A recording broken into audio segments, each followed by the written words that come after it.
அதாவது விஜய் சொன்னது என்னன்னா, நான் அரசியலுக்கு போகிறதுனால ஜனநாயகன் தான் என்னுடைய கடைசி படம்னு சொன்னார். அது சொன்னதுக்கான காரணம் 2026 தேர்தலில் நம்ம உறுதியாக ஜெயிச்சிருவோம், தமிழ்நாட்டின் முதலமைச்சர் நாற்காலியில் போய் உட்காந்துருவோம். அந்த அடிப்படையில் தான் அவர் அந்த கருத்தை சொன்னார். அதுக்கு இன்னொரு காரணம் என்னென்னா, இப்போ விஜய் எவ்வளோ சம்பளம் வாங்குறாரு அப்படிங்கிறது பார்த்திங்கன்னா ஒரு கடைக்கோடி கிராமத்தில் இருக்கிறவனுக்கு கூட தெரியும்.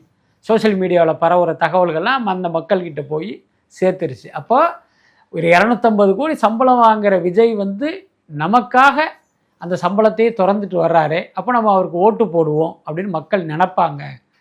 அப்படி நினச்சி நமக்கு ஓட்டு போட்டு நம்மளை முதலமைச்சர் நாற்காலியில் உட்கார வைப்பாங்கங்கிறது விஜயினுடைய எண்ணம். அப்படி நடந்தால் ஜனநாயகன் தான் கடைசி படம். அதுக்கப்புறம் அவர் நிச்சயமாக நடிக்க மாட்டார். அவர் விரும்பிய முதலமைச்சர் நாற்காலியில் உட்காந்து அவருடைய அரசியலை பண்ணுவார். அதே நேரம் விஜய் நினைத்த வெற்றி இந்த 2026 தேர்தலில் கிடைக்கலன்னு வச்சுக்குவோம். அப்போ என்ன பண்ணுவார்? என்ன சும்மா பனையூர் ஆஃபீஸ்லேயே உட்காந்துக்கிட்டு 5 வருஷத்தை ஓட்ட முடியுமா? நிச்சயமாக முடியாது. அப்போ அவர் மீண்டும் நடிக்க வருவதற்கு வாய்ப்பு இருக்குது. ஸோ அப்போ விஜய் மீண்டும் நடிக்க வருவதும் வராததும் அந்த 2026 தேர்தல் முடிவை வச்சு தான். இப்போ ஒரு வாதத்துக்காக அந்த தேர்தலில் அவர் ஜெயிச்சிடுறாரு, சிஎம் ஆயிடுறாரு, மறுபடியும் சினிமாவுக்கு வரமாட்டார் அப்படின்னு வச்சுக்கிட்டா உண்மையில் பார்த்திங்கன்னா அஜித்துக்கெல்லாம் ஒரு பெரிய நெருக்கடி தான். என்ன காரணம்னா, இது நாள் வரைக்கும் பார்த்திங்கன்னா விஜயினுடைய போட்டியாளராக அஜித்தை எல்லாரும் பேசிகிட்டு இருக்காங்க.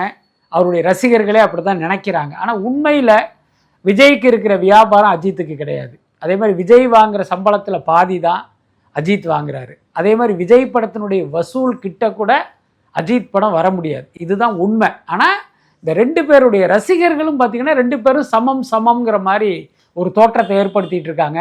அஜித்தும் என்ன பண்ணுவார் அப்படின்னா, இப்போ விஜய் ஒரு படத்தில் நடிப்பார், அவருடைய படம் வெற்றி அடையும்.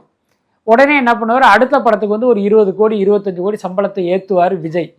இந்த கேப்பில் பார்த்தீங்கன்னா அஜித் எந்த படத்துலையும் நடிச்சிருக்க மாட்டார், எந்த படமும் ரிலீஸ் ஆகியிருக்காது. ஆனால் இவர் அடுத்த படத்தில் பார்த்தீங்கன்னா இதே மாதிரி ஒரு 20 கோடி ஏற்றிடுவார். இப்படித்தான் விஜயை பார்த்து அஜித்துடைய சம்பளமும் மெல்ல மெல்ல உயர்ந்து இன்றைக்கி 100 கோடிக்கு மேலே நிற்கிது. அப்போ விஜய் அரசியலுக்கு போயிட்டாருன்னா இவர் யாருடைய சம்பளத்தை பெஞ்ச்மார்க்காக வச்சு தன்னுடைய சம்பளத்தை ஏற்ற முடியும்? அப்போ அவர் நடிக்கிற படம் வசூலில் வெற்றியடைந்தால் மட்டும்தான் அஜித்தால் அவருடைய சம்பளத்தையே ஏற்ற முடியும். இதுதான் யதார்த்தம். ஆனால் விஜயோட கம்பேர் பண்ணும்போது அஜித் படங்கள் எல்லா படங்களுமே வணிக வெற்றி அடைவதில்லை. பார்த்திங்கன்னா ஒரு 5 படத்தில் ஒரு படம் தான் ஓடும். மற்ற 4 படம் பார்த்திங்கன்னா ஆவரேஜ், பிலோ ஆவரேஜ் இந்த லெவலில் தான் இருக்கும். ஸோ அப்படி சில நேரங்களில் ஃப்ளாப்பும் ஆகும்.